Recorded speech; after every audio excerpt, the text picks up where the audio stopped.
Okay, we're talking about Rockow v. Hendry, and what's interesting there is you see two possible rules for deciding legal liability: negligence and strict liability.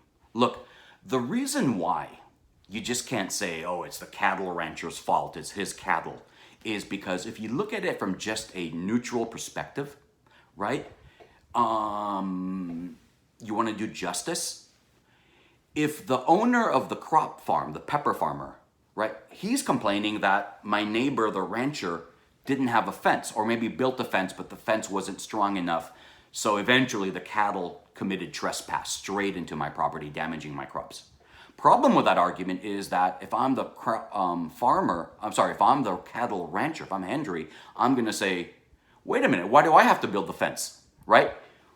Hey, it's your fault that you're growing peppers, right? That's not my problem. You know, or you should know, that cattle do have this tendency, to roam around. So if you don't want to, if you don't want to deal with the problem, you put up the fence, or you make my fence stronger. Or you grow cattle-resistant crops. Grow oranges or something else instead of peppers. And so, I'm not saying that argument is right. I'm not saying the other. I'm just saying that that's a really legitimate dispute. And so what we see in common laws, two different rules have been developed. The traditional rule is referred to as strict liability.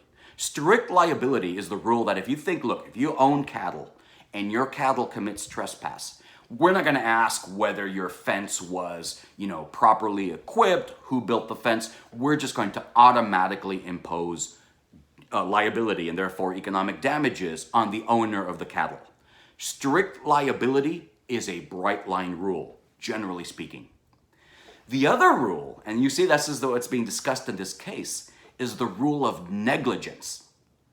And a lot of states, including Florida, basically via legislation, adopted a negligence rule, overturning the common law rule of strict liability. But the idea of negligence comes to us from the common law as well. I won't go into all the historical details since it's not a legal history course, but believe me, it's really fascinating. But how does negligence differ from strict liability? I'm going to do one more video and we'll talk about the rule of negligence and the elements for proving negligence in the next video. Thank you for your time.